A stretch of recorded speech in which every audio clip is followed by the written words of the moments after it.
Hi, my name is Peter Harmathy, and I'm producing a live stream broadcast from the Aviation and Space Museum here in Ottawa, Ontario, Canada. I'm standing in front of the Lancaster Bomber, which was produced in Canada and the US for the Second World War. It was a heavy bomber that was used in the Second World War by Royal Air Force, the British Royal Air Force, and also by the Royal Canadian Air Force.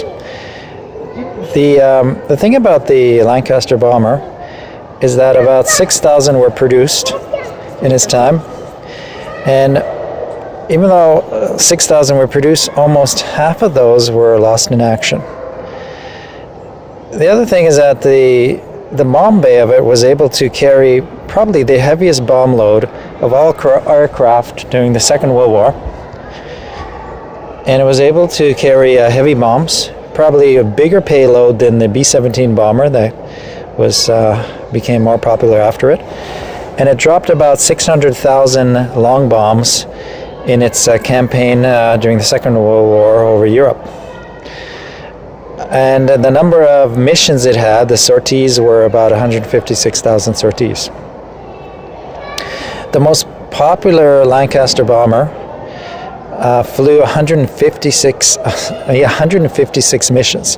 Now this one here has, if you look at the side of it, it has these images of these bombs on it. That means how many missions it went on.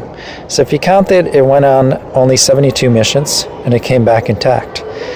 When you consider the pilots that flew this airplane and were with it through through all of the missions, those who went from the beginning to the end with this aircraft through its missions probably had a 50-50 chance of surviving or making it back, because almost half of these aircraft were lost during the Second World War.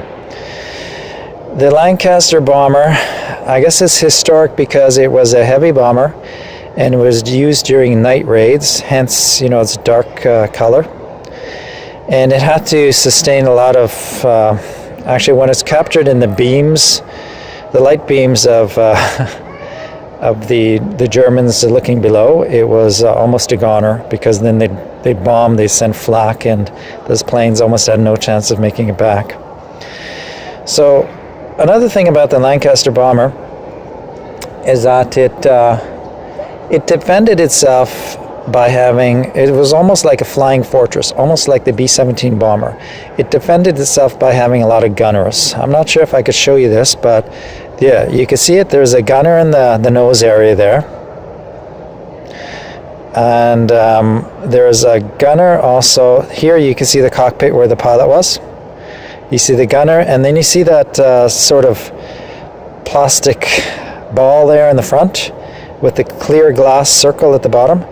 That's where the navigator told the bombers that they were over the exact target, and they were to drop their bombs. So he was the navigator, the one who looked down in front of that glass there. Then you had the gunner, and then you had the pilot in the cockpit. Behind the pilot, you had another gunner. The gunner was on the dorsal part of the airplane. There's also another gunner on the ventral part of the airplane, which we can't see here. And there was another gunner let me just run behind here.